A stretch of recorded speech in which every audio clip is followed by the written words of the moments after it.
Bonjour à toutes et à tous, ici Quentin Aoustin du podcast Génération Canopée et j'ai l'immense plaisir aujourd'hui d'accueillir Gwen Franqui. Alors Gwen est une passionnée d'alimentation et qui plus est d'healthy food, d'alimentation saine.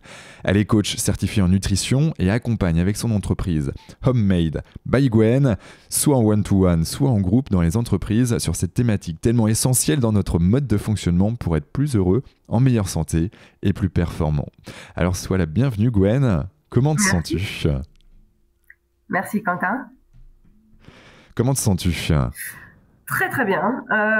Écoute, aux portes de l'hiver, pas mal quand même. On passe à travers plein de petits rhumes et tout ça. Et voilà, c'est un point sur lequel on va peut-être discuter. C'est tout ce qui est immunité, tout ça. C'est voilà, à travers la nutrition, à travers d'autres choses. Mais donc voilà, je me sens bien. Ouais, bon, mais trop cool. Et en effet, il y a un rapport assez proche entre l'alimentation et le système immunitaire. Et pour sûr, on va y revenir. Sans plus attendre, en fait, c'est un peu la question, une des premières questions que je pose.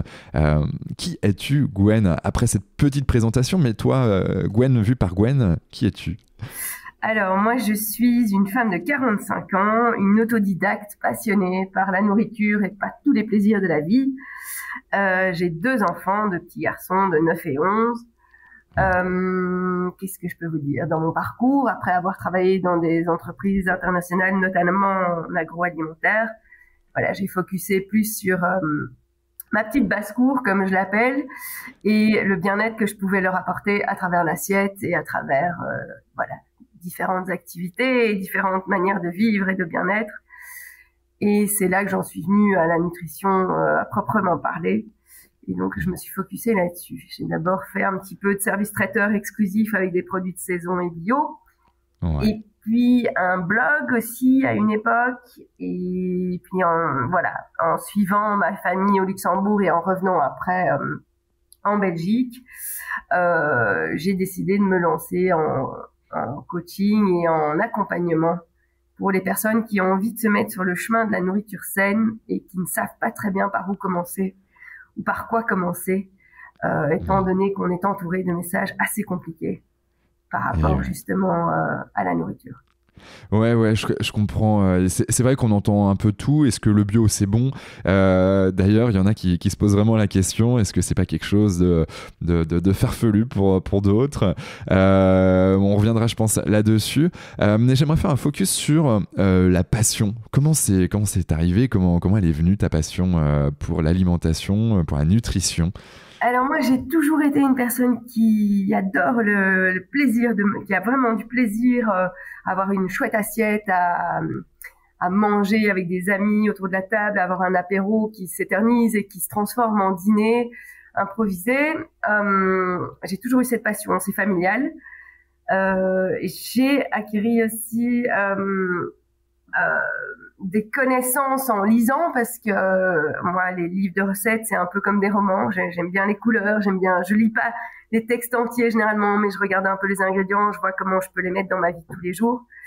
Et alors surtout aussi pour ma famille, pour mes enfants, mais j'ai jamais pris goût à un plat tout fait à mettre au micro-ondes parce que pour moi c'est un moment détente en fait.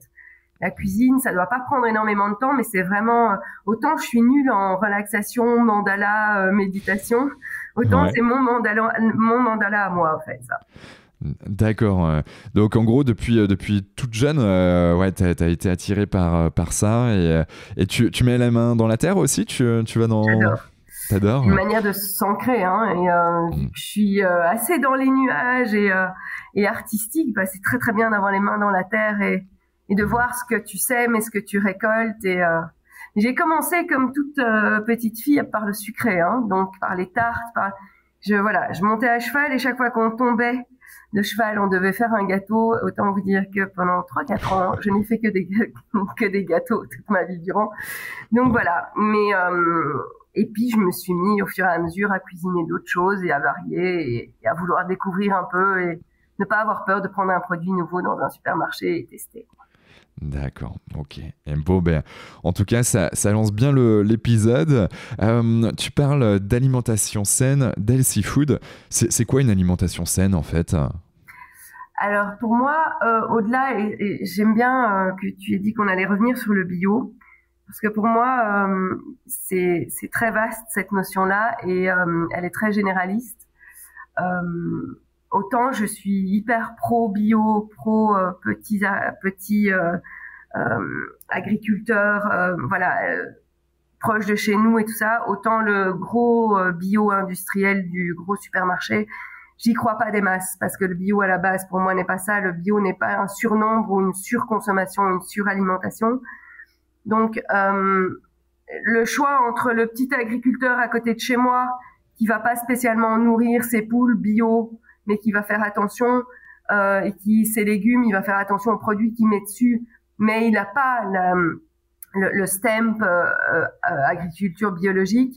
Je vais plutôt pencher là-dessus, sur lui, sur voilà ce qui est proche de chez moi et en qui j'ai confiance, plutôt qu'un gros produit agriculture biologique qui est fait en surnombre dans un gros supermarché. D'accord. Voilà, ça c'est pour y revenir. Et la nourriture saine, pour moi, au-delà de ce fait-là, c'est une assiette colorée, c'est une assiette diversifiée, déculpabilisée. On peut y revenir aussi, mais pour moi, 80% sur l'entièreté de ta nourriture est saine et 20%, tu craques, tu peux te faire des plaisirs. Une vilaine junk food, un soda bien comme il faut, ça fait partie des 20%. Du moment que ça fasse plaisir. Si c'est par habitude, je vois pas le C'est 20%, c'est des 20% dans une journée, des 20% dans une semaine. C'est comment tu le matérialises? Moi, je dirais sur une semaine. Je dirais sur une semaine, sachant que pour varier ton alimentation, de nouveau, c'est déculpabilisant. Tu dois voir sur 3 jours. C'est-à-dire que si tu as un craquage avec un dîner d'amis qui est arrosé, un cheese and wine, un cheese and wine avec la bonne baguette, avec du bon fromage, avec du bon vin, bref, tout ce qui est bien acidifiant pour l'organisme. Pour moi, il faut pas culpabiliser parce que tu remets un peu d'équilibre le lendemain, c'est déjà top, et le surlendemain aussi, et du coup, cette espèce de craquage d'une soirée qui a été bien complet va passer tout à fait bien. Donc, je dirais sur une semaine. Ok, d'accord. Donc sur une semaine, là, exemple concret, là c'est la saison des raclettes pour certains. Je mange une raclette, de la charcuterie, un peu de vin. Ok, donc bien acidifiant comme tu le dis. Qu'est-ce que je dois manger le lendemain pour aller un peu mieux, pour rendre un peu plus basique tout ce qui est végétal va rendre déjà beaucoup plus basique, en règle générale, hein, sans rentrer dans les détails, parce qu'il y en a qui sont plus acidifiants que d'autres.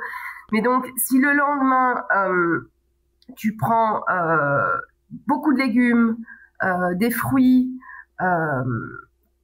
beaucoup moins d'animal en fait, de protéines d'origine animale, tu enlèves déjà un petit peu cette acidité, parce que le fromage animal, la charcuterie animale, généralement pour une raclette t'as une salade, mais c'est le seul légume que t'as, hein, quand t'es des petits cornichons, mais bon voilà. et puis comme dessert, généralement quand tu vas à un dîner avec une raclette, t'as une dame blanche ou quelque chose comme ça, et donc c'est bien acidifié aussi. Tu vois, donc moi j'opterais pour les légumes verts de préférence, que ça soit en soupe ou vapeur ou avec un filet d'huile d'olive dessus, tu vois, des choses qui vont réalcaliser tes organes, quoi. Ton corps, ouais, ok, ça marche. Tu parles de couleur dans ton assiette. C'est pareil, hein, on entend qu'il faut que ça soit multicouleur, donc un peu de vert, un peu de rouge. Comment toi, c'est quoi une belle assiette pour toi, une belle assiette colorée? Pour moi, en fait, tu sais, je prends parti de prendre le positif de tous les messages, même les messages dans les médias qui sont assez culpabilisants et assez sectaires, entre guillemets, j'aime pas ce terme, mais vraiment renfermants. Prenons le positif. Quand ils disent manger minimum 5 fruits et légumes par jour. Ouais. Mais il suffit pas de se faire, c'est pas juste du brocoli où tu vas en avoir marre au bout de 2 de 2 petites fleurs de brocoli, de manger du brocoli. En fait, pour moi, ça doit être vraiment diversifié dans les goûts et dans les couleurs. C'est-à-dire, eh bien, au lieu de te prendre le brocoli parce que tu te fais un blanc de poulet, un brocoli et un peu de riz, tu vois, admettons. Voilà, une salade de poulet, riz et brocoli. Et ben, au lieu de ça, prends 2-3 branches de brocoli que tu cuis vapeur. À côté de ça, tu pelles juste et tu coupes en tronçons une carotte que tu cuis vapeur à côté. Ouais. Et mettons 4-5 champignons de Paris que tu cuis vapeur à côté aussi. Tu as déjà 3 couleurs différentes. Ça veut dire que tu as 3 apports de vitamines différents. Parce que la carotte, ça va être du bêta-carotène. Le brocoli, ça va être énormément de vitamine C. Parce que ça, on oublie de dire aussi, on se dit toujours jus d'orange hyper fort en vitamine C. Bah, le brocoli, en fait, énorme aussi. Okay. Et puis, tu as les champignons où c'est aussi, c'est un super bon anti-cancer et tout ça. Donc, voilà. Et tu mets ton riz complet ou tu mets carrément du riz noir. Tu as une autre couleur aussi où tu as un autre apport que le riz normal. Et ton blanc de poulet. Donc, tu varies les couleurs, tu varies toutes les vitamines et les minéraux, en fait. Ça marche. Donc, en effet, une belle assiette. C'est aussi une belle assiette colorée qui nous fait voyager, quoi, quelque part. Ouais. Avec les goûts, avec les saveurs, et puis tu changes les épices. Et voilà, et t'en fais quelque chose d'autre. Si t'as un reste de riz le lendemain, tu sais en faire complètement quelque chose d'autre avec d'autres épices et d'autres herbes fraîches. En termes d'épices, et quand on parle d'épices, c'est pas forcément épicé au sens c'est fort, mais au sens voilà, des épices qui font avec plein de goûts différents, du curcuma, par exemple, je sais pas qu'est-ce qui me vient à l'esprit. Du paprika fumé. Exactement, tout ce genre d'épices qui peuvent être très douces, mais qui changent complètement la saveur d'un plat à l'autre. Tu as un reste de blanc de poulet, tu le fais avec de la sauce soja, avec du romarin et un peu de miel. Tu as un reste de blanc de poulet, tu le fais à l'estragon avec du paprika fumé. Donc, toutes les saveurs peuvent être complètement différentes, en fait. Ça c'est excellent. En gros, dans un plat, de manière générale, c'est important les épices, en plus de mettre des légumes, un peu de féculents. Hyper important parce que ça permet d'abord de réveiller tes papilles. En plus, ça permet, oui, de les diversifier, si tu veux. Et en plus, ça permet de diminuer l'apport en sel. Tu peux mettre beaucoup moins de sel si tu épices ton plat. Et donc, je réinsiste sur le fait que épicé ne veut pas dire piquant, en fait. Ouais, yes, on est d'accord là-dessus. Si je refais encore un focus sur ton assiette, globalement, pour manger sainement, une assiette saine, il y a quoi dans cette assiette? Donc, il y a des féculents, des fruits, des légumes plutôt. T'as quoi d'autre? Alors, l'assiette idéale, c'est tu prends ton assiette, la moitié de l'assiette, c'est des légumes. Donc ça, on n'est pas habitué à la base. Quand on voit des photos ou quoi, on voit toujours les 3/4, c'est ce qu'on appelle les féculents. Tu vois, ce qu'on appelle plutôt les glucides, ce qu'on appelait les féculents. Ben non, en fait, on va inverser. Donc, c'est la moitié des légumes, un quart de protéines et un quart de glucides, de céréales ou tu vois, de riz, de pâtes. Moi, mes patients, quand ils viennent chez moi, ils me disent toujours, oui, mais quand je sais pas quoi faire, je fais des pâtes. On a tellement cette habitude-là de la coquillette quand on était petit. Mais il y a tellement de coquillettes maintenant différentes qui sont faites à base de lentilles, de pois chiches, de riz, de maïs. Donc déjà, ça, on peut varier. Puis le riz, il y en a du noir, du rouge, du complet, du long, du petit, du rond. Ça apporte tous des minéraux différents aussi. Et alors, en matière de protéines, on se dit toujours bœuf, porc, poulet, dinde. Il y a toutes les protéines végétales, en fait, qui sont extra. C'est-à-dire, tu as du tofu, maintenant tu as même des tofu aromatisés au basilic, à la tomate, qui se laissent manger même par les enfants, parce que ça, c'est les meilleurs testeurs pour voir si ça peut passer chez les adultes. Et puis, tu as tout ce qui est tempeh, ça, il faut juste goûter et voir ce qu'on apprécie, ce qu'on n'apprécie pas, et donc revoir ces menus en fonction des nouveautés qu'on apprécie. D'accord, donc l'assiette on l'a. Si on est sur un menu, qu'est-ce que tu consommes? Tu prends de l'eau, tu prends pas d'eau, tu prends du thé, est-ce que tu prends un dessert? Qu'est-ce que tu manges? Au restaurant à l'extérieur ou chez toi? Plutôt chez toi. Alors, on va faire les deux, on va faire chez toi et au resto. Ok, on va faire les deux. Alors, chez moi, je vais te dire mon idéal et puis après, les gens acclimatent par rapport à ce qu'ils aiment bien. Moi, je prends le matin un thé vert. Alors, ça va être un thé vert citron, un thé vert à la rose, un thé vert, voilà, j'en ai 5-6 différents. Je vais prendre soit des cracottes de pain des fleurs qui sont des cracottes à la base faits pour les gens allergiques au gluten. Je le suis pas du tout, mais ça me permet de varier les céréales. Donc, il y a des cracottes au quinoa, tout ça, vous trouvez dans les magasins bio. Soit un bon pain, essentiellement fait à base de levain et pas de levure. Ok. Parce que plus digeste, parce que, voilà, peut-être acide comme le pain normal, mais c'est pas grave, il faut aussi cet acidité. Et donc, voilà, plus digeste. Et surtout, plus, tu sais, comme une céréale complète, c'est-à-dire qu'on va mettre plus de temps à le digérer et donc, en fait, c'est plus rassasiant. Et ouais, donc on n'est pas sur les sucres rapides comme une bonne baguette. Je dis bonne, mais bon, Voilà, pas bonne dans tous les sens. On n'est pas sur un indice glycémique qui va te faire un pic comme ça et tout d'un coup tu vas être fatigué 2 heures après parce qu'en fait, tu as envoyé trop d'insuline pour diminuer le taux de sucre dans le sang. Ça, c'est un vaste sujet aussi, mais voilà, c'est des choses, si tu prends des pâtes complètes, ça va te rassasier plus longtemps et donc tu n'auras moins ces pics de fatigue. Non, généralement, mon petit-déj, je le prends vers 8 heures. Ok. Et si je le prends de cette manière-là avec des choses complètes, je tiens jusqu'à midi.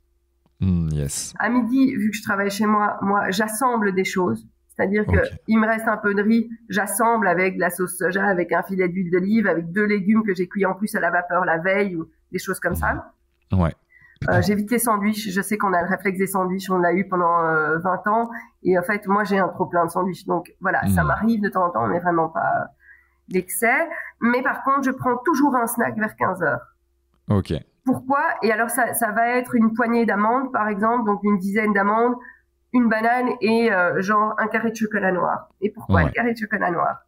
Parce que, en fait, vers 15 heures, tu as une hormone qui s'appelle la sérotonine qui se met en route. Et c'est l'hormone de la récompense.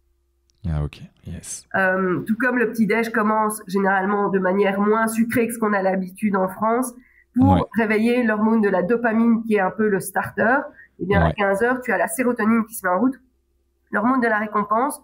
Alors, le carré de chocolat, c'est une récompense, ça peut être une session de sport, ça peut être un massage, ça le corps ne fait pas la différence. Mais étant donné qu'on travaille à ce moment-là, le carré de chocolat fait que ça active la sérotonine, et la sérotonine, à son tour, elle va activer la mélatonine qui va permettre de dormir. Et elle sera activée vers 19-20 heures. Donc, vous n'allez pas dormir tout de suite, hein, mais elle sera activée, ça permet une facilité de sommeil. Ça fait sens avec la courbe de la vigilance aussi. Je ne sais pas si tu connais la courbe de la vigilance ou encore appelée courbe de l'énergie, qui fait sens en fait, avec ce que tu viens de dire, dans le sens où 15 heures, en gros, pour une personne qui dort la nuit, qui travaille la journée, donc il va se coucher vers 23 heures, qui se lève vers 6h30, 7h du matin. En gros, il a sa courbe d'énergie qui monte au plus haut de la journée entre 9h et 11h. Donc, sauf si on prend une petite baguette blanche avec de la confiture et tout ce qui va dessus, où là, on est dans le down plutôt à 9-11h. Mais là, en l'occurrence, on devrait être au top. Et ensuite, cette courbe diminue jusqu'à 15h. Et à 15h, en fait, c'est le plus bas de la journée, normalement. C'est le plus bas de la journée, on va dire, active. Et en fait, c'est au moment où tu dis qu'il y a la sérotonine qui est déclenchée en tout cas, et donc en fait vu qu'on est aussi en baisse d'énergie et en baisse de vigilance, il y a aussi cette notion de pouvoir se récompenser pour se donner un peu plus d'air. Ça me fait penser aussi à la jauge de la volonté, où en fait tu te réveilles, t'as une jauge de la volonté qui est là, qui est pleine, plus ou moins pleine en fonction des journées, en fonction de la nuit que l'on a passée par exemple. Mais par contre, plus tu avances dans la journée, si tu n'as pas de récompense, tu n'as pas de pause, en fait cette jauge diminue de plus en plus vite, et donc le fait d'avoir des micro-pauses et notamment un petit carré de chocolat, je vois cette jauge de la volonté en tout cas stagner ou remonter légèrement si besoin. Donc ça fait sens avec tout ce que tu dis. Et elle est super importante. Je remarque, moi, quand on vient chez moi et qu'on me dit je comprends pas, je prends un petit déjeuner, j'ai pas faim avant midi, ok. Mais je dis, est-ce qu'il y a un petit down vers 15-16 heures? Non, pas spécialement. Et quand tu rentres chez toi à 17 heures, je me rue sur tout ce qu'il y a dans le placard. Et généralement, on se rue soit sur du sucré, soit sur de la mauvaise graisse, en fait. C'est soit pour se remplir émotionnellement, soit pour se remplir physiquement, parce qu'en fait, on est juste en down parce qu'on crève de faim. Et donc commencer à 5-6 heures quand on rentre ou quand on est sur le chemin du retour à manger tout ce qu'il y a dans les placards, c'est clairement du craquage. Et ça peut être évité si on prend le snack à 15 heures, même si on n'a pas spécialement faim, on casse le truc. Par contre, il faut le prendre de manière consciente. C'est-à-dire, si c'est pour le prendre en grignotant devant l'ordinateur, le corps l'imprime pas. Ouais, ok. Donc il y a vraiment le fait de manger aussi en conscience, c'est ça. Ok. C'est hyper important. D'accord. Et pour le moral, et pour l'estomac, et pour le corps, en fait. Et ça te permet aussi de prendre conscience que, en fait, généralement, dans notre société, on déglutit plus que ce qu'on mâche. C'est hyper important pour la digestion de mâcher. Entre 7 fois et 20 fois, c'est énorme, hein. Ouais. Mais ça permet... Je l'avais pas le 20 fois, j'avais 7 fois ça, mais... mais 20 fois, pour les spécialistes des intestins, ils te disent 20 fois. Alors si tu arrives à le faire déjà plus de 10 fois, c'est bien. Et puis ça arrive au fur et à mesure. Mais en fait, on gobe les choses, nous. Et donc ça ne prévient pas tout le système digestif qu'il y a quelque chose qui va arriver. Parce que les enzymes salivaires, elles servent à ça. Et donc en fait, ta digestion va être plus difficile si tu mâches moins que si tu prends le temps. Ouais, et c'est comme ça que, si on fait le parallèle avec les États-Unis, pardon, il y a vraiment ce côté où il y a beaucoup plus d'obèses de l'autre côté de l'Atlantique, parce que en partie ils ont beaucoup de sandwichs, les hamburgers, les sandwichs triangles, peu importe comment qu'est-ce qu'ils mangent, mais c'est vrai qu'ils mâchent relativement peu, du coup une tendance à ingurgiter beaucoup, et puis à un moment donné je crois que c'est 20 minutes entre ce que je mange et le niveau de satiété qui débarque, mais sauf que si émotionnellement on est touché, on est fatigué, on a envie de compenser, du coup on mange, et puis en fait en 20 minutes on peut manger énormément de choses, et puis au bout de 20 minutes après, c'est là que t'es pas au top si t'as pas bien mangé, t'as bien mâché, pardon. Mais alors c'est surtout un problème pour l'obésité de quantité et de qualité de nourriture. Quand on prend par exemple les États-Unis, le fast-food est quand même à tous les coins de rue, c'est quand même les inventeurs de ça. Et j'ai lu une étude dans une prison dans le Wisconsin, où ils avaient décidé d'enlever tous les produits transformés de la cantine. Je pense que ça a dû leur mettre des années de faire ça. Et enlever les sodas et tout ce qui était mauvais sucre et mauvaise graisse. Il n'y a plus d'agression dans les prisons. Les prisonniers se forment à des nouveaux métiers beaucoup plus facilement. Et la cohésion sociale est grimpée en flèche. Donc, il y a vraiment un lien entre les deux, en fait, entre l'émotionnel et la malbouffe. Yes, et ça me fait sens avec un certain nombre d'études que j'ai pu voir également, le lien, donc en gros intestin grêle, donc ce que l'on met dedans dans nos intestins, et donc ce que l'on ingurgite, ce que l'on mange, ce que l'on boit, et la notion de dépression, burn-out, et niveau d'énergie, créativité et tout ce qui va avec derrière, et ça fait sens avec ce que tu viens de dire, avec cet exemple justement dans le Wisconsin, de cette prison, quoi. C'est juste dingue, cette étude. D'ailleurs, je veux bien que tu me la partages. Il y a eu 2 trucs que j'avais lus. Il y a eu ça aussi dans une école. Et en fait, les enfants sont 10 fois plus concentrés. Les points montent. Ils réussissent 10 fois mieux. Je pense qu'il y a vraiment un réel lien entre ces deux choses. Et que ça soit pour l'hyperactivité des enfants, que ça soit pour l'agressivité des adultes, que ça soit pour les dépressions, les choses comme ça. Il faut pas oublier que notre intestin, c'est notre second cerveau. Donc, en fait, s'il ne va pas bien, on va automatiquement déprimer. Ouais.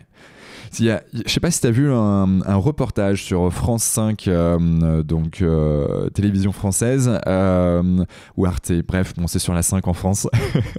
et en fait, un reportage sur Objectif 100 ans en Corée du Sud. Et en gros, ils expliquent, dans les années 90, que c'était un des pires pays au monde sur la longévité. Aujourd'hui, c'est devenu le numéro 1 devant les Japonais.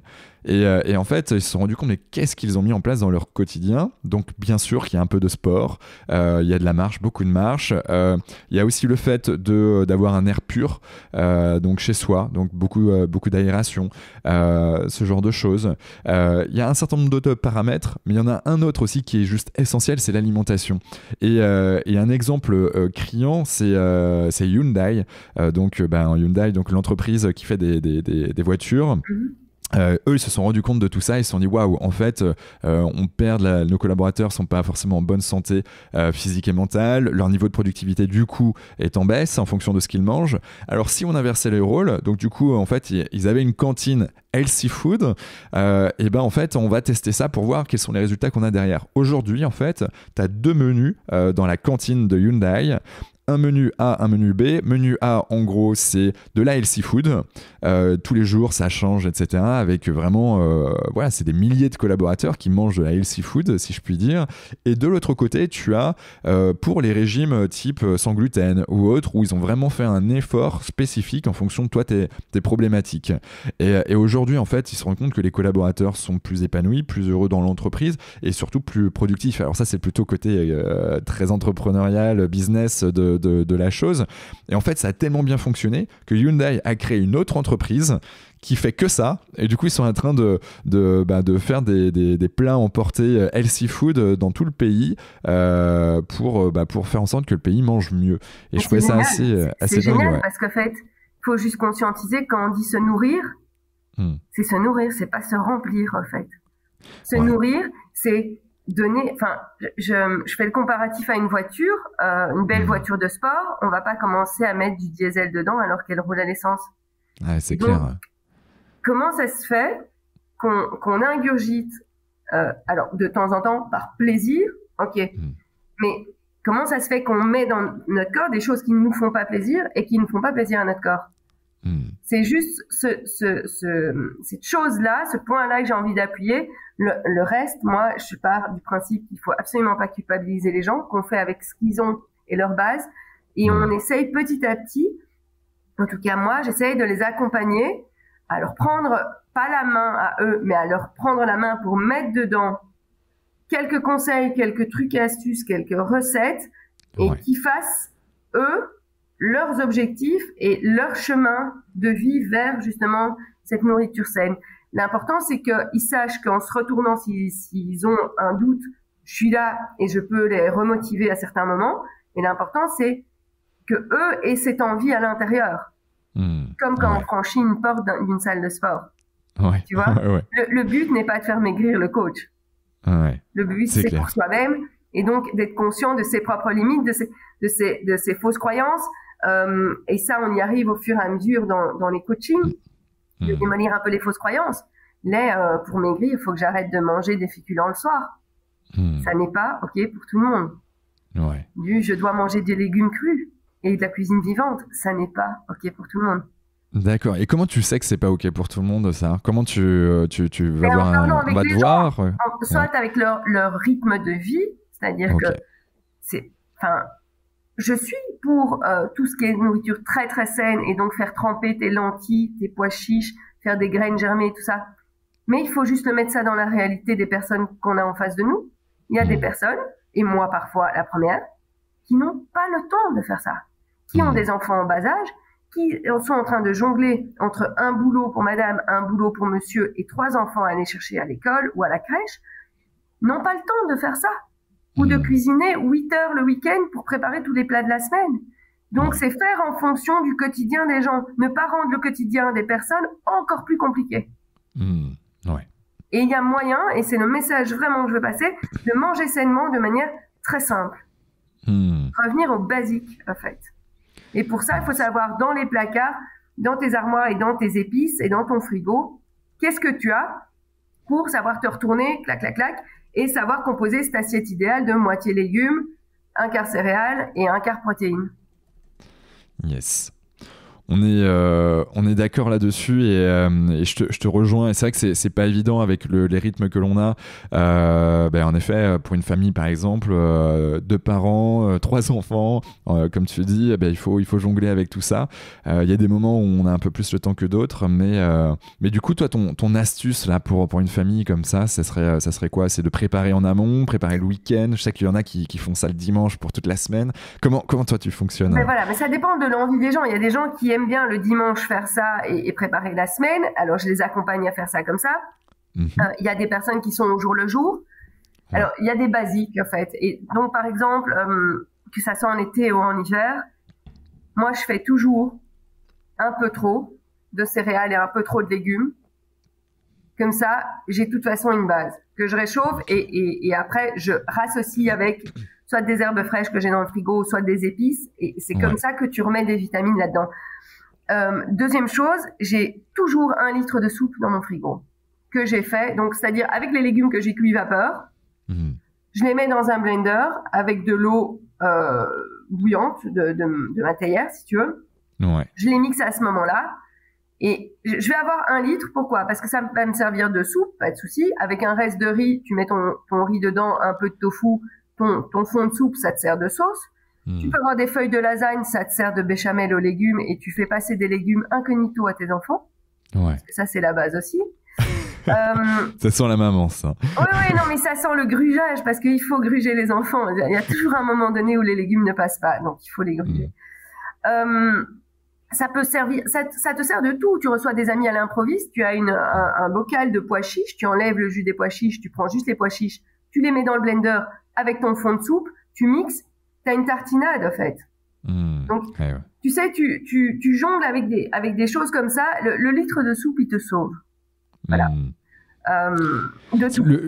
La soupe, donc du coup, c'est plutôt des légumes que tu mixes, c'est ça? Ou ta soupe? Ouais, c'est ça. Ok, c'est pas la soupe un peu à l'asiatique avec de l'eau, de trois. Tu peux faire ça aussi. Épices. Moi, je la fais à base de légumes, comme ça, je sais que je peux l'utiliser comme sauce légumes au lieu d'une béchamel dans plein de choses. Ouais. Tu sais, dans un jambon fromage, des coquillettes jambon fromage.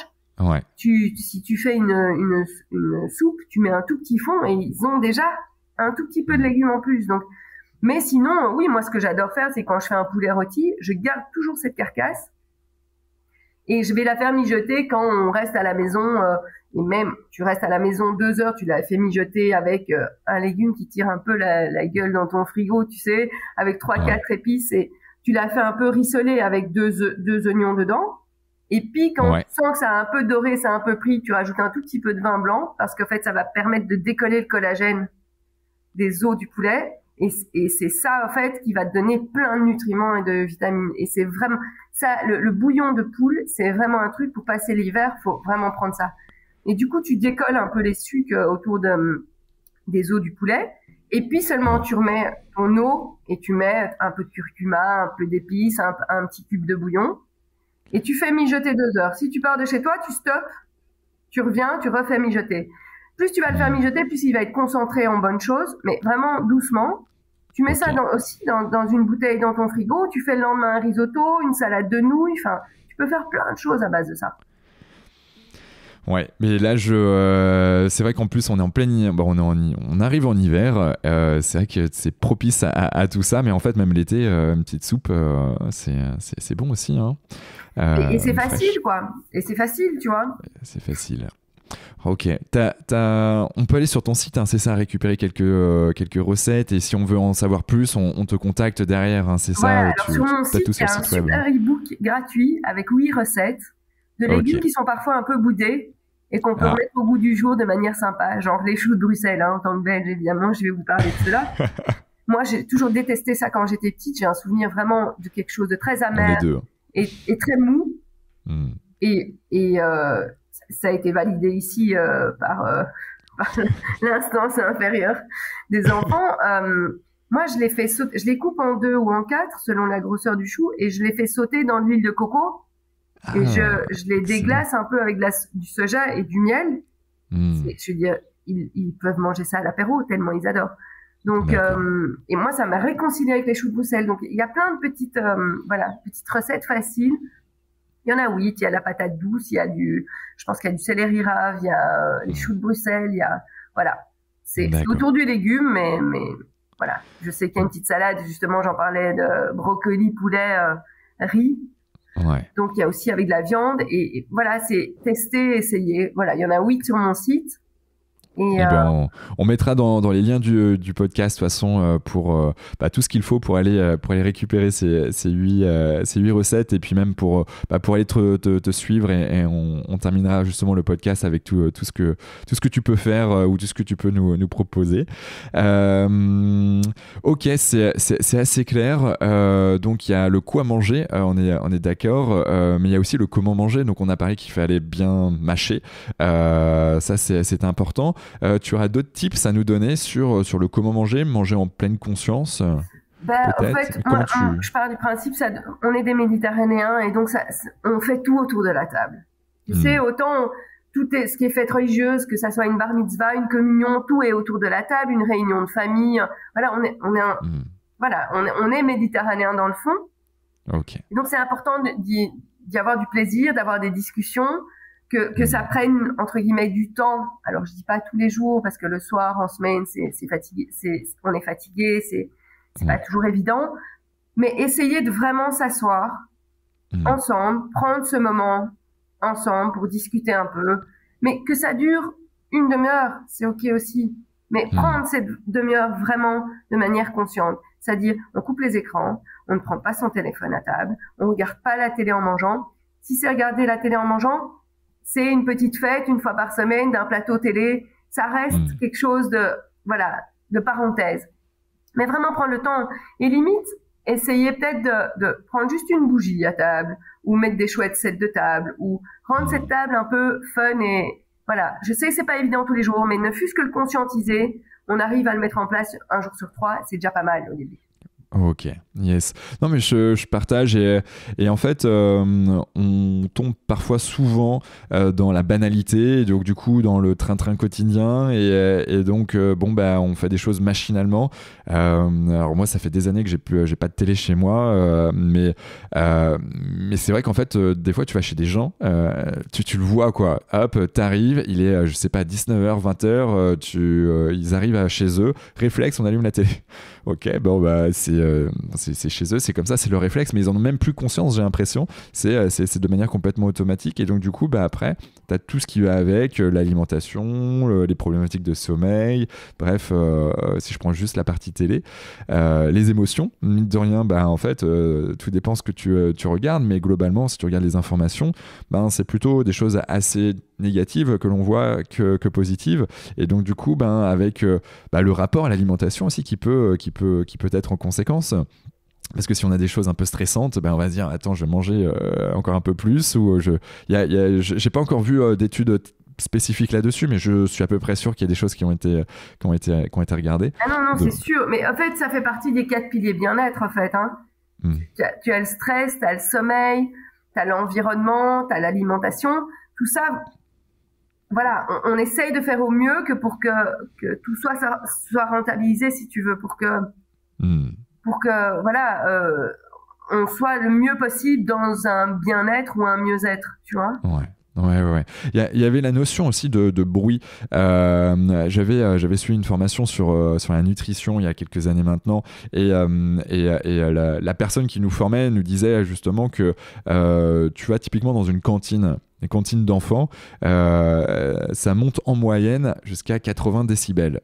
À 80 décibels, en fait, on s'en rend pas trop compte, mais tu as tout ton corps qui est stressé, donc qui est contracté. Alors c'est sûr que c'est pas un avion, un Boeing qui atterrit ou qui décolle à côté, qui est plutôt à 120 dB, mais là on est quand même à 80 décibels, qui fait que de manière complètement naturelle, sans s'en rendre compte, notre corps est stressé. Et qui dit stress, dit automatiquement mauvaise ingurgitation des aliments derrière, et puis même on n'a pas forcément on va pas mâcher de la même manière, on va pas s'entendre, donc on va encore crier davantage pour parler encore un peu plus fort. Bref, il y a plein de choses qui font que derrière, ça va plutôt dans la fleur de putréfaction, de souvenirs, plutôt que d'aller dans les bons endroits du corps où justement notre corps va vraiment assimiler comme il se doit toutes les propriétés de l'aliment, et puis que ça nous serve et que ça nous nourrisse vraiment derrière. Ah oui, non, mais et puis qui dit stress dit directement sur les intestins.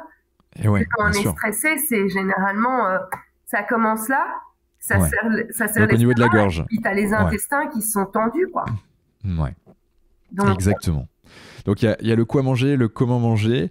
On a parlé justement de régime à un moment donné, ou en tout cas de manger un peu plus en conscience. Mais comment on fait prendre conscience à des gens qui se disent bon, j'ai envie de bien manger, j'ai envie de manger sainement, mais comment tu leur fais prendre conscience? Donc ils viennent vers toi, mais et tu vois qu'il y a quand même des freins. Comment tu opères?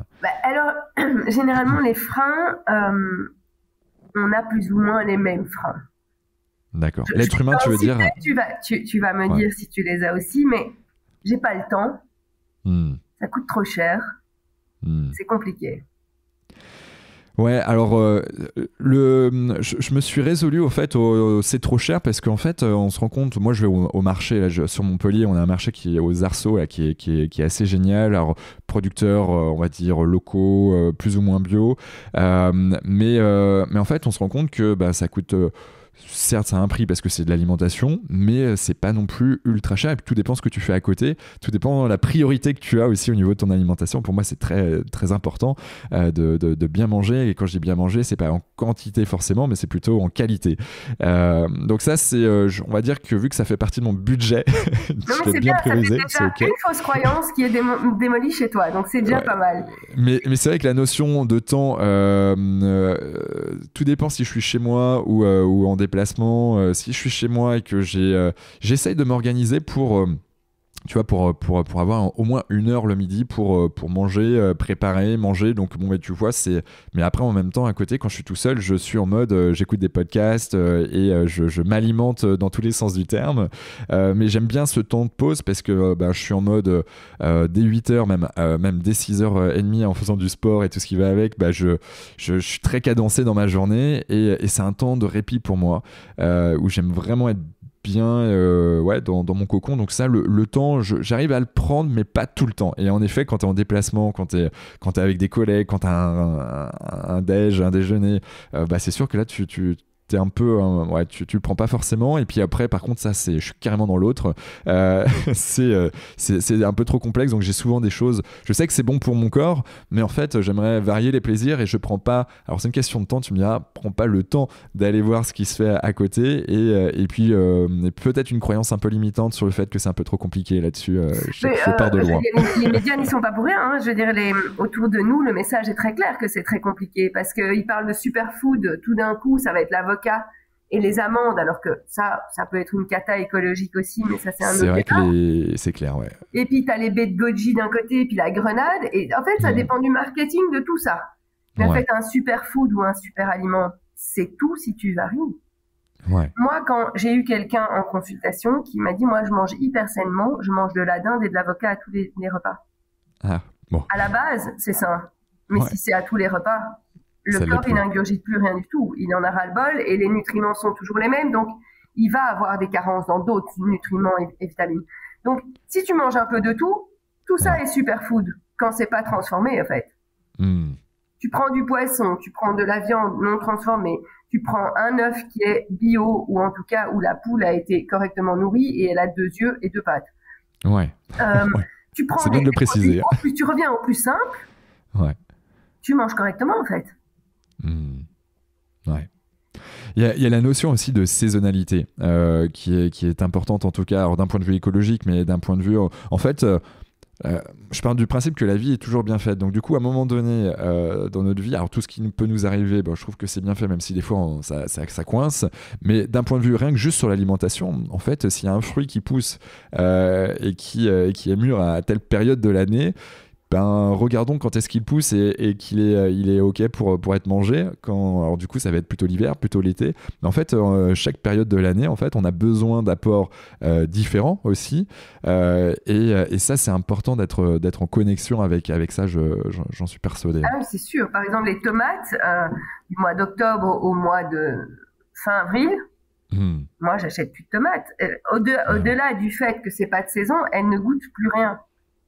Donc, à moins d'aller les chercher vraiment dans le sud, mais il n'y a pas d'intérêt. Quel plaisir c'est d'attendre ces tomates début avril à me dire ça arrive. Le reste, prenez des passatas de tomates en bocaux. Ouais. C'est parfait et ça remplace. Moi, et aussi en hiver, on dit toujours oui, mais il y a peu de légumes, peu de fruits. Alors, il y a moins de fruits, ça on est conscient. Il n'y a pas de fruits rouges, il n'y a pas de choses comme ça. Enfin, si on garde ce principe de manger de saison. Ouais. Mais point de vue légumes, ne fût-ce que dans les courges, il y a déjà 10 courges différentes. Alors, ok, il y a beaucoup de choux, mais il y a plein de choux différents. Et il y a des choux qui ne vont pas être aussi forts que du chou rouge ou du chou frisé, et qui vont être des choux pointus, des choux raves.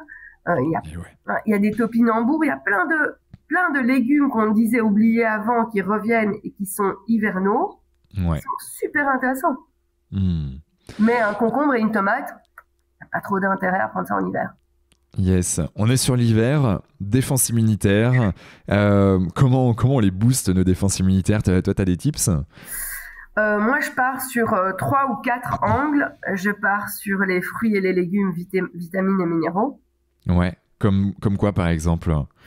Oh, sur du chou justement, justement dans le e-book que j'ai sur mon site internet, il y a une salade de chou kale, donc qui est un chou frisé, Ouais. super bonne, qui est en cru. Vous mettez ça avec des pommes, enfin c'est hyper bon, ça peut accompagner un ch'ti parmentier, ça peut accompagner plein de choses hivernales. Hmm. Donc je pars sur tout ce qui est vert, donc tout ce qui est légumes verts, hyper bon en antioxydants, voilà, en vitamines, en minéraux. Je pars aussi sur des agrumes. Ouais. Qui pepsent un peu le corps et tout ça, donc des citrons, j'adore les zestes de citron dans les salades ou tu sais, tu fais des légumes poêlés, une poêlée de champignons avec 2-3 autres légumes dedans et tu râpes des zestes de citron dessus, ça change la donne en fait, ça pulse dans la bouche, enfin ça change vraiment la recette.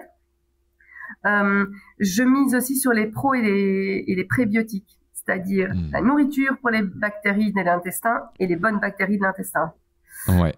Donc, le booster un peu si vous sentez que votre intestin est un petit peu fragile.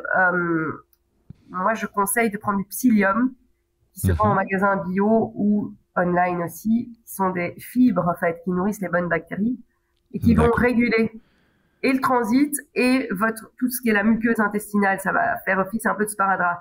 Bon, alors c'est pas au top quand on met ça dans un fond de verre d'eau et qu'on boit ça à jeun, parce que honnêtement on a l'impression de boire un smoothie de champignons, mais pour ceux qui aiment bien le yaourt nature, faut mettre une cuillère à soupe dans le yaourt nature et ça passe vraiment bien.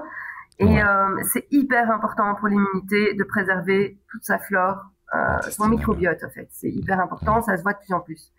En ce qui concerne les compléments ou les vitamines, moi généralement ce que je recommande, dépendant de prise de sang, pas prise de sang et tout ça, mais un supplément en vitamine C, automatiquement, obligatoirement de la vitamine D. Il faut savoir que normalement, sur les prises de sang, ils vous disent que vous devez être au-dessus de 30.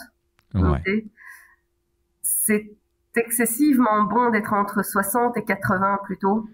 D'accord. Contre tout ce qui est cancer, tout ce qui est maladie auto-immune. Tout ça, la vitamine D, c'est un facteur hyper important. Le zinc, ça dépend de votre prise de sang. Et alors, des petites cures de temps en temps de magnésium. Ouais.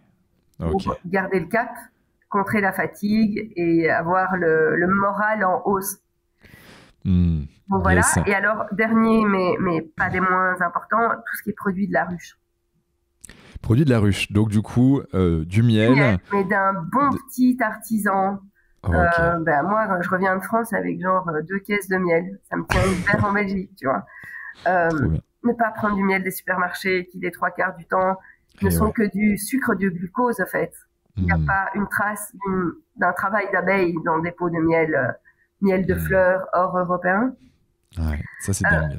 C'est hyper important. Du pollen, de la gelée royale, voilà. Comment parce que tu vois là typiquement j'ai pris un yaourt aux chèvres hier soir avec du miel. Voilà, j'aime bien ça. Donc c'était du miel, du bon miel d'apiculture locale proche de Montpellier. Donc ça c'est top. Je sais comment je peux manger du miel. Peut-être aussi sur une tartile ou dans un. Tant qu'il n'est pas chauffé, tant qu'il n'est pas mis dans un thé directement dans la chaleur d'un thé, parce qu'à ce moment-là il se transforme en sucre pur. C'est encore mieux quand on dit il faut prendre un thé quand t'as mal à la gorge avec du miel. Non, prends la cuillère de miel avant, tu la déglutis bien, et puis après tu prends ton thé au thym ou quelque chose qui renforce tes défenses immunitaires. Mais après, parce qu'en fait, tu casses tous les bienfaits du miel si tu le prends chaud en fait. Ouais. Non, mais ça, ça va de soi, mais en fait, quand on te le remet dans les dents, tu te dis, ah oui, non, en effet, mais c'est bien de le répéter aussi, tu vois, parce qu'il y a des choses. Notre cerveau en a besoin. Il faut avoir des reminders de temps en temps. Et alors, du propolis, Propolis pour les maux de gorge, c'est impressionnant. Comment tu le manges, le propolis Le propolis, moi, je l'achète en gouttes, en concentré. Ça existe en spray aussi. D'accord. Donc, dans la bouche, oui, ça décape. Ça décape, mais on sent qu'en fait. Tu n'as pas de trachéite avec ça. C'est passé au bout de 24 heures. Si tu prends ça à temps, c'est exceptionnel, quoi. Ouais. La gelée royale, tu prends, tu prends ça comment? Ça s'achète frais en magasin bio. Ouais. Voilà, tu prends ça comme tu prends le pollen ou voilà. Ouais. Et voilà. Et Tu généralement prends ça en au mode début un de petit saison, dessert? Tu prends ça en mode dessert ou quand tu sens que t'es faible? Comment tu le non, moi prends je et à prends quelle ça le période? matin, ouais.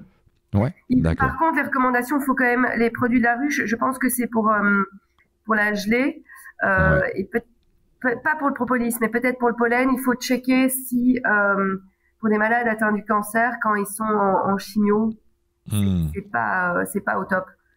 d'accord. Voilà, il faut juste checker quoi. Euh, Ouais. mais voilà, ça reste un aliment naturel qui est hyper bon pour le corps, le miel, Hmm, et des c'est choses à ça. prendre. Et alors, moi, des petites gélules d'oméga 3, hein, parce qu'on ne le dira jamais assez, mais les oméga 3, c'est hyper bon pour les neurotransmetteurs. Ouais, c'est clair. Et donc, en fait, avec cette espèce de recrudescence de maladie d'Alzheimer là, qui arrive dans tous les sens, c'est une Hmm, prévention quelque part. Parce que si hmm, tes neurotransmetteurs communiquent bien, ouais. bah, voilà. Et moi, je les prends à base de poisson gras, Hmm, en yes. plus du poisson gras que je mange une fois par D'accord, donc en plus, tu manges, c'est quoi tu manges combien de poissons gras et quel type de poisson gras? Plutôt saumon, thon, Ben, idéalement, il sardines? faudrait en manger 2 fois à 3 fois par semaine. Moi, j'en mange une à Ok, 2 fois, je pense. ok, J'atteins parfois les 3 fois, mais pas souvent. ouais, Euh, je prends de temps en temps du thon ou du saumon, mais vraiment, c'est pas la majorité. Parce qu'en hmm, fait, plus le poisson est gros, plus il va bien être sûr. rempli de métaux lourds. Ouais, exactement. Et les intoxications aux métaux lourds, c'est pas évident à gérer, quoi. Hmm. Donc Ce sont j'hésite. des Je prends bioaccumulateurs, des ce qu'on petits, je dit. prends des sardines, même des sardines en boîte bio, Ouais. à l'huile bio dedans. Hmm, Je vais prendre des macros, voilà, hmm. des poissons gras plutôt de ce style-là, petits. D'accord, ok. Ouais, je comprends bien et c'est vrai que c'est ce qu'on appelle des bioaccumulateurs. Donc du coup, ils vont manger tout un tas de choses qui font que derrière nous, ces métaux lourds, on les retrouve aussi chez nous. Ouais. Et donc, moins on a de choses externes, mieux c'est quelque part. Mais surtout qu'il y a des personnes qui sont ultra sensibles à ce genre de choses, typiquement. Ok. Donc le poisson, on a parlé de dinde, de viande. Qu'est-ce que t'en penses, toi, de la viande blanche, de la viande rouge? Combien de viande ou à combien de repas on doit en manger dans la semaine? Tu peux nous en dire un peu plus? Oui, alors pour les amateurs de viande, moi je suis pas du tout contre la viande rouge, par exemple, mais il faut juste savoir qu'un homme, par exemple, dans ses besoins Ouais, physiologiques, n'a besoin de viande rouge qu'une fois par mois, ce qui en majorité n'est pas le cas, hein. Je pense que les hommes en mangent beaucoup plus, ouais, mais ils devraient c'est faire des clair. saignées alors, parce que leur taux de fer sanguin est déjà élevé. Donc si Mm. en plus ils accumulent la viande rouge, la charcuterie, tout ça, bah, ça ne fait qu'augmenter ce Mm. taux de fer. Donc Euh, quand tu dis des saignées, tu faudrait qu'on se... c'est une image, mais il faudrait vraiment retirer le Ouais, trop plein de fer, en fait. d'accord. Tu Et vois. il n'y a pas un aliment qui compense? Bah, Qui en fait, peut pour éliminer? absorber mieux le fer, il y a la vitamine C, Ouais. mais en fait, trop de fer, Mm. c'est pas bon pour le corps, en fait. Ouais. Il y a que les femmes avant la ménopause, parce que justement elles ont leur menstruation, et Mm. les enfants qui ont besoin de grandir, qui vont Ouais, avoir besoin de ce taux de fer. Donc d'une fois d'accord. par semaine ou peut-être même 2 fois, mais je suis partisane une fois de la viande rouge par Mm. semaine. Ok. Euh, Moi, ce que je fais, c'est une fois de la viande rouge par semaine, 2 fois de la viande blanche, Ouais, 1 à 2 fois des poissons gras, et une ouais. fois végétarien, en remplaçant avec du tofu, ou soit si vous n'aimez pas le tofu, moi ce que je fais c'est que je vais, pour avoir un maximum d'acides aminés, donc ça ne sera jamais équivalent à de la viande, mais ça restera dans des bonnes proportions, mélanger comme font par exemple les Marocains dans leur couscous, Tagine, ils vont mettre des ouais. pois chiches. Qu'est-ce que c'est? Donc Ok. mettre une légumineuse et une céréale. Ou par Mm. exemple, les Indiens le font aussi, mettre des lentilles avec du riz. Tu Mm. vois, Ouais. ça va augmenter le nombre d'acides aminés et donc ça va, comment je peux dire, ça va renforcer en fait et les bienfaits des lentilles grâce au riz et les bienfaits du riz grâce aux lentilles. D'accord. Donc voilà, on est Euh, plus ou moins à ça en moyenne sur une semaine. Ok, c'est clair, c'est très clair. On a parlé aussi des émotions tout à l'heure. J'aimerais qu'on fasse un focus. Je sais que c'est quelque chose que tu aimes bien en parler, même dans tes accompagnements en entreprise. Qu'est-ce que tu peux nous dire justement sur cette relation nutrition-émotion? J'adore, moi. Ça, Dis-moi tout. Moi, c'est mon kiff, en fait. La nourriture, évidemment qu'elle a un lien et elle a une puissance sur les émotions, mais ce qui est intéressant aussi, c'est que les émotions aussi, elles ont la relation inverse, c'est-à-dire qu'elles ont une puissance aussi donnée sur la nourriture. Elles s'auto-influencent, si tu veux. Donc c'est hyper intéressant. C'est vraiment une présentation en entreprise que j'adore donner, parce qu'on fait des états des lieux. Alors on essaye de faire des prises de conscience sur, ok, est-ce que ça vous ouvre à des émotions positives, ça? Est-ce que ça vous ouvre à des émotions négatives? Comment vous le vivez? Quel est votre rapport sur une ligne du temps? Quel a été votre rapport enfant, adolescent, adulte à la nourriture? Quels sont les souvenirs? Parce qu'en fait, il y a tous les sens qui se mettent en éveil. C'est clair. Que ça implique. C'est-à-dire, tu sais, tu sens, j'en parlais encore hier, il y a une cliente qui me disait, moi, j'adore, tu sais, le muesli chaud, là, les flocons d'avoine, Quaker, quoi. Moi, j'ai un souvenir abominable de ça. Mes parents, ils partaient au théâtre, ils nous faisaient ça vite fait avec de la cassonade dessus. J'ai vraiment un souvenir horrible de ça. Ouais. Mais par contre, le poulet rôti, j'ai un super souvenir. Je sens ça encore dans mes narines et je me dis, waouh, on était chez ma grand-mère. Tu vois? Donc, c'est hyper important. Et de ça va s'ouvrir des choses, des dégoûts, de la fierté d'avoir cuisiné, un mauvais souvenir, un goût qui est pas passé, ou tu vois, c'est hyper intéressant. Ah mais et d'ailleurs ça fait sens avec le souvenir. Le souvenir c'est quoi? C'est tout simplement une image multipliée par les émotions. Plus les émotions sont fortes, plus en fait l'image ou l'odeur ou en tout cas le sens qui a été activé va renforcer ce souvenir pardon. Et donc du coup là tu fais sens avec le poulet rôti de ta grand-mère, les flocons d'avoine justement avant d'aller au théâtre. Mais ouais, moi tu vois là ça m'a fait sens avec rien que la senteur de menthe.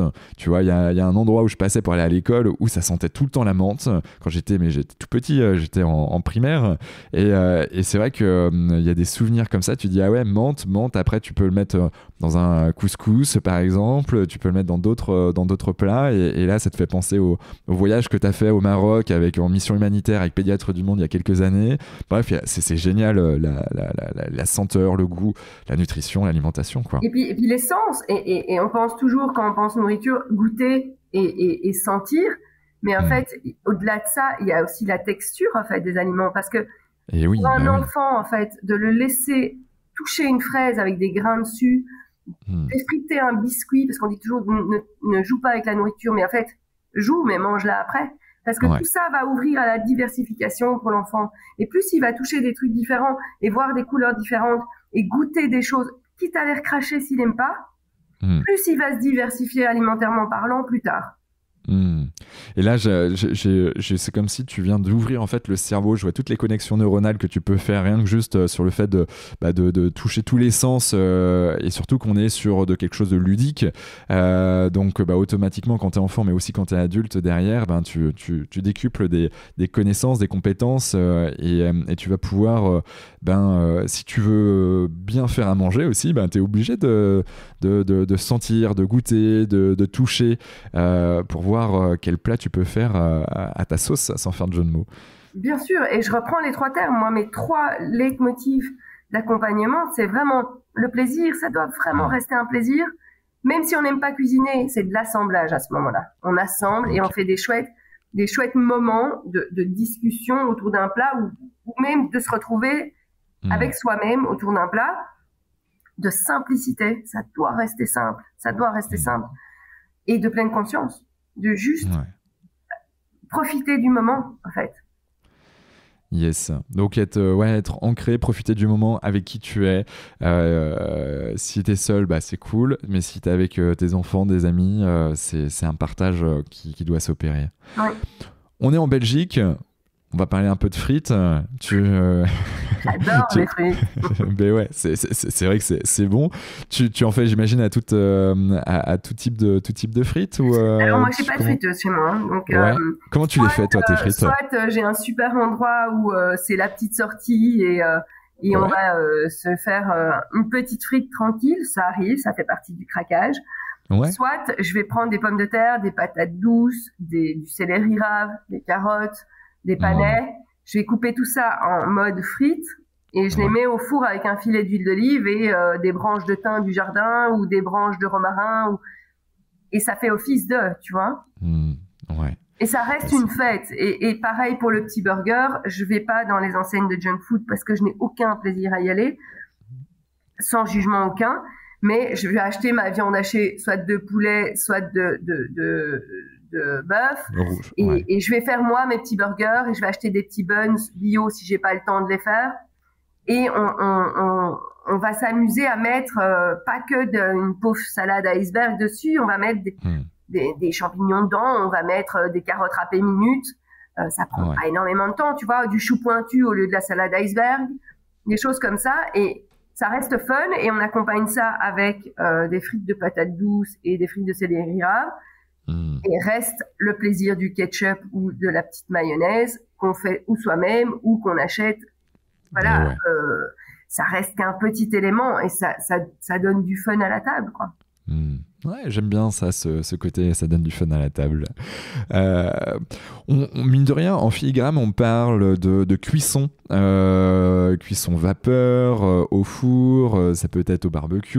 Est-ce que tu as des cuissons que tu privilégies? Est-ce que tu as des cuissons peut-être à bannir? Bon, j'ai ma petite idée derrière, mais, mais est-ce que tu peux nous en dire un peu plus pour les auditeurs, s'il te plaît? Plutôt que dire bannir ou grossement éviter, je préfère dire voilà les cuissons à privilégier. Ouais, on va rester en mode positif et constructif. Dans les 80%, cuisson vapeur. Ouais. Et je suis partisane des cuissons vapeur où il y a des réceptacles d'eau de vapeur en dessous. Pourquoi? Parce que je récupère cette eau de vapeur où il y a toutes les vitamines et minéraux. Et donc, quand je dois faire une soupe, je mets ce fond d'eau qui est blindé de vitamines de carottes ou de n'importe. Ouais.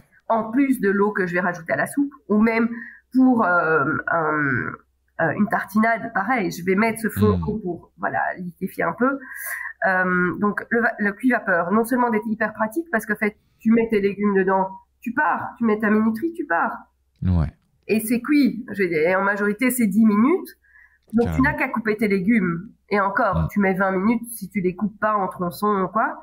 Ouais. Je suis vraiment partisane de ça. Après, on fait pas des frites à la vapeur. Hein. Non. Donc, voilà, le four. Pour ce genre d'ingrédients, ben oui, ça va être un four à 180 ou à 200. Ouais. Ça reste une petite minorité de choses. J'adore la cuisson basse température au four. Mais alors là, c'est le week-end quand vous faites un dîner, que vous restez chez vous ou que vous savez que ça peut s'arrêter à ce moment-là. Mais y a rien de tel qu'un rôti de veau cuit à 70 ou 80 degrés, quoi. Ouais, ça prend plus de temps, mais c'est tellement meilleur en termes de goût, texture. Ah ouais. La texture, le goût, il n'y a aucun nutriment qui a été trop abîmé. Donc, je reste sur des choses. Et puis, alors, je mets des gousses d'ail entières, même pas pelées. Alors, ça te fait un confit d'ail. Et tu mets des oignons rouges juste coupés en deux avec un filet d'huile d'olive. Ça te fait des confits d'oignons à côté de ce rôti.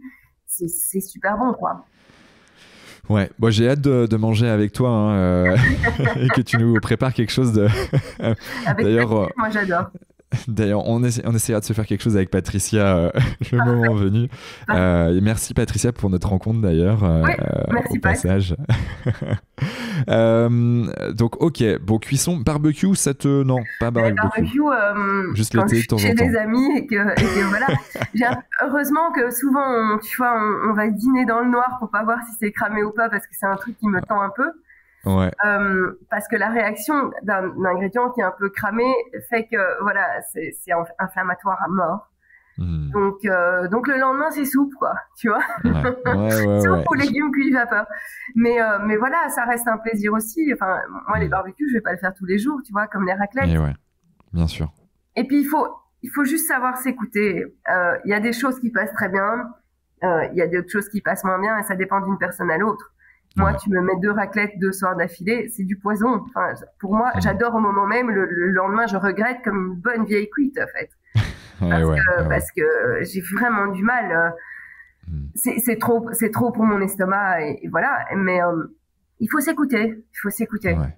Tu vois. Ouais. C'est complètement ok là-dessus. Je suis partisan. Question. Donc du coup, tu as été certifié coach en nutrition. J'aime bien cette notion-là. Alors là, on n'est pas que sur la notion d'alimentation, mais c'est le fait que, mine de rien, il y a des personnes qui sont super fortes, qui savent beaucoup de choses, qui se sont auto-formées, etc. Et qui, à un moment donné, en fait, se disent, en fait, je vais me certifier, je vais me former, même si en fait on apprend peut-être moins de choses que, ou en tout cas tu sais tout ce que tu as pu voir dans cette formation. Non, c'est pas grave parce que tu revois les bases. Ouais. Et je trouve ça important d'avoir l'humilité de te dire que il faut quand même voir s'il y a des choses à côté desquelles t'es passé, ou des choses que t'avais pas approfondies toi-même, ou des choses peut-être qui ont évolué parce que la nourriture ça évolue tout le temps, tu vois. Ne fût-ce que dans les fausses croyances. On disait dans les années 90 qu'il fallait plus manger de sucre. Donc, on a sorti des yaourts à 0% de sucre, des marques d'édulcorants, des choses qui sont une catastrophe pour la santé. Et puis maintenant, si on écoute, il faut plus manger de beurre, mais il faut faire que à l'huile d'olive. Et puis plus de viande rouge, plus de sel, plus de sucre. Et en fait, non, il faut juste c'est pas être dans l'extrême, voir ce qu'on peut faire, comment on peut les faire varier. Et tout ça, moi j'aime bien avoir ce point de vue extérieur d'autres personnes qui vont me dire leur mode de pensée. Ça reste aussi une écoute personnelle, donc voir ce que je prends et ce que je prends moins, et en faire ma sauce à moi, mais pour ça, ne pas rester que sur mes acquis à moi. Ouais, bon, en tout cas ça fait sens pour nous parce que c'est vrai que sur Canopy.com notamment, c'est vrai que nous la barrière à l'entrée aussi pour les personnes qui sont sur la plateforme sont des personnes qui sont certifiées, qui ont un diplôme là-dessus, parce que mine de rien ça permet d'avoir une certaine légitimité, même si en fait on peut pas savoir toute l'expérience que tu peux avoir derrière, mais on peut quelque part en tout cas savoir qu'il y a un socle, et ça peut être rassurant aussi pour des personnes qui se font accompagner. Et c'est important de rassurer les personnes qui ont envie de suivre un coach, parce que moi, si je vais chez un coach de vie et qu'en fait, j'ai des doutes, je vais rester avec cette espèce d'ambivalence et je sais pas si ce que ce coach va me conseiller va me correspondre ou pas. Donc, autant démarrer sans doute et se dire, voilà, humainement, j'agrippe, et puis il y a ça, il y a une certification derrière. Et puis, advienne que pourra, on verra si je tiens mes objectifs à moi. Mais au moins, le coach a les 2 choses qui peuvent être rassurantes. Non, mais ça je partage complètement. Donc en tout cas, tu es coach certifié, ça rassure tout le monde. Et donc, on peut se faire accompagner soit en one-to-one, soit en collectif. Donc, en entreprise ou pas forcément. Tu fais peut-être des ateliers aussi en dehors de... Je fais des workshops, des ateliers. S'il y a... une personne qui veut faire ça avec ses amis, ou une personne, que ça soit online ou en Belgique aussi, mais je me déplace, je veux dire, on n'est plus à l'ère de la charrette, donc je me déplace, mais voilà, moi j'ai 2 endroits dans lesquels je fais ça en Belgique qui sont hyper verts, alors que c'est aux portes de Bruxelles. Voilà, c'est toujours très chouette. Il y a des choses qui évoluent de ce côté-là aussi. J'en fais en entreprise, et voilà, je suis mobile. T'es mobile, ouais, je le sais. C'est cool là-dessus. Comment toi tu fais au quotidien pour être, on va dire, tendre vers un certain équilibre, pas que l'alimentation, donc on sait que c'est quelque chose qui est très important pour toi, bien évidemment, mais est-ce que tu fais un peu de sport, ou est-ce que tu as des temps pour toi? Comment tu composes toi avec ta vie de maman? Alors, comment je compose? Je compose déjà en essayant de prendre conscience, parce qu'on peut pas être parfait. On n'est pas parfait, on peut pas être parfait. Me dire que c'est ok. Quand il y a des jours où voilà, ça fonctionne pas comme j'ai envie, c'est ok aussi. C'est ok. Je fais, je bouge, je vais en forêt, je marche en forêt. Moi, j'adore les câlins aux arbres. C'est un truc qui me donne une énergie de malade. Ça a été prouvé avec un de mes 2 fils qui avait vraiment pas le moral, et il me regardait un peu de travers quand je lui ai dit va faire un câlin au chêne là-bas. Et je te jure, après, il avait une banane. Et tout allait bien, et il a nommé son arbre, et on doit y retourner tous les dimanches pour aller dire bonjour à l'arbre.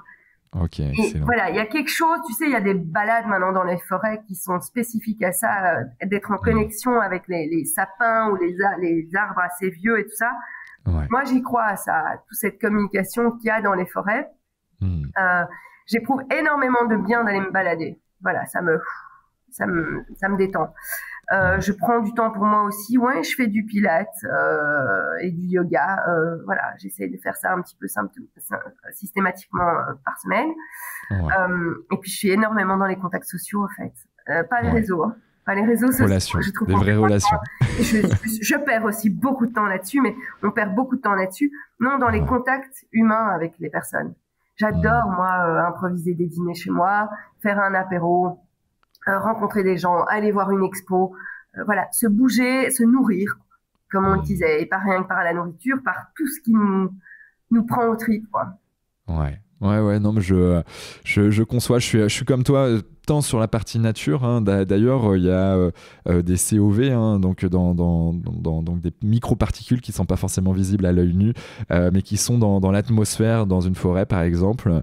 Et ça, en fait, ces particules qui sont dégagées par les arbres sont des calmants, si je peux appeler ça comme ça, qui nous activent les bons neurotransmetteurs pour, comme le GABA, pour déstresser, pour être bien, pour faire face aux différentes difficultés du quotidien et retrouver la banane. Ouais, ça c'est top. Est-ce qu'il y a une personne qui t'inspire et que tu aimerais écouter sur ce podcast, que ça soit en alimentation? On a eu, je pense à Marion Caplan qui a créé le Vitaliseur, qui est assez exceptionnel elle aussi. On a eu Olivier Bourquin sur la nutrition aussi, qui est un spécialiste. Alors lui, il accompagne tant la petite mamie du coin que des personnes comme Wawrinka, des sportifs de haut niveau, champions olympiques, etc., avec une approche très scientifique, neuroscientifique aussi. On a eu Lise Bourbeau aussi dans son domaine. Les 5 blessures, j'adore. Écoute, moi, il y a... j'adore Thomas Dansbourg. Oui, tu m'en as déjà parlé. J'adore la personne que j'ai jamais rencontrée de visu, mais j'écoute beaucoup de choses de lui.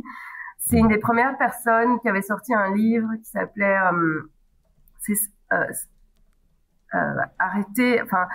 Arrêtez de faire pour les autres, soyez vrai, quelque chose dans le style. Et pour moi, c'est le maître en communication non violente qui explique ça de manière très très simple, qui est vraiment donné à tout le monde de comprendre. Je le trouve d'une humilité incroyable, d'une simplicité. J'aime beaucoup. Voilà, j'aime beaucoup. Un peu comme Frédéric Lenoir aussi, que j'aime beaucoup. Ouais, ok, ça marche. Tu vois ? Bon, ils font partie de ma to-do list, des personnes que je veux. Il y a aussi Frédéric Pidal qui est pas mal. Ok, Frédéric Pidal ? Midal, ouais, dans le développement perso. Tu vois, il parle plutôt du arrêter de vous pourrir la vie. Tu vois, d'avancer sur des notes positives, quoi. D'accord. De toute façon, c'est important puis c'est un entraînement aussi, hein, de voir les choses positivement. Bien sûr. Là-dessus. On est sur les dernières questions. As-tu un petit gris-gris ou une croyance qui, toi, te fait passer les moments un peu plus difficiles quand ça l'est? Moi, j'ai des oracles. C'est-à-dire que j'ai des petites cartes que je tire une fois par jour avec un petit mot. Alors, soit ça me prend direct et je me dis « Wow, ça résonne ». Ouais. Effectivement, tu sais, quand tu tires une carte, aujourd'hui, tu dois avoir du courage, tu vas avoir une zone d'inconfort, mais c'est ok. Tu dis, bon, ben ok. D'accord. Tu vois? Et j'ai des oracles sur l'intuition. Donc, c'est une petite phrase. J'ai des oracles sur l'hypersensibilité. Une petite phrase aussi, ou sur la mission de vie. Voilà. C'est une petite phrase à lire le matin, et puis tu te poses plus de questions, mais moi, c'est mon gris-gris du matin. D'accord, ok. C'est ancré dans ta routine, là aussi. Ouais. Ok, bon, top. Comment on peut te joindre? C'est quoi le meilleur moyen? Ou quels sont tes réseaux? Soit par email. Donc, ok. Tu veux que je les donne ou tu les donnes je le mettrai dans les notes du podcast. Dans ces cas-là, tu me diras lequel que tu le souhaites. Je réponds très très vite, généralement, soit par téléphone. Ouais. D'accord. Bon, là, on le mettra peut-être pas forcément, parce que tu risques d'être appelé. Mais soit sur ma page Facebook. Enfin, il y a Ouais. plein de. Je suis sur Facebook, je suis sur Instagram. Il Ok. y a mon site internet. Il y a moyen de m'envoyer un mail aussi. Ok. Voilà. Bon, en tout cas, on mettra tous les liens que tu vas me donner dans les notes du podcast, qui seront diffusés bien sûr sur Spotify, Deezer, Apple Podcasts and Co. Est-ce que tu as un dernier mot à dire à nos auditeurs? Soyez juste relax si vous voulez un changement sur le chemin de l'alimentation ou sur le chemin du bien-être. Faites petit pas par petit pas. Ne vous mettez pas déjà l'objectif final. Faites des sous-objectifs et allez-y relax. Allez-y, relax. Bon, mais ça me va très très bien de terminer sur cette note. Merci infiniment, Gwen. Merci On à a toi, passé Quentin. un beau moment rempli de couleurs, de goûts. Tu m'as donné l'eau à la bouche par moment. Et puis, toutes celles et ceux qui nous écoutent encore, je vous dis à très bientôt pour un nouvel épisode sur Génération Canopée. Ciao, ciao. Salut. Ciao, merci. Bravo. Vous avez écouté cet épisode de Génération Canopée jusqu'au bout. Merci de le partager à au moins 3 personnes autour de vous et de nous mettre une note 5 étoiles avec un gentil commentaire. Au-delà d'en avoir besoin pour être dans le top des classements, c'est hyper important pour nous. Pourquoi ? Parce que ça nous permet de toucher un maximum de personnes qui méritent d'être plus heureuses, en meilleure santé et plus performantes. D'autant plus que, plus nous aurons d'abonnés, plus nous pourrons attirer des personnalités exceptionnelles avec tout ce qu'elles ont à nous apporter. Et si vous souhaitez passer un cap dans votre vie, pour être plus heureux, améliorer significativement votre niveau de santé et ou devenir plus performant, toute l'équipe de Canopy est prête à vous bichonner comme il se doit. Vous n'avez qu'une seule chose à faire. Créez votre profil sur canopee.com, Qanopee.com, si ce n'est pas déjà fait, et faire votre check-up bien-être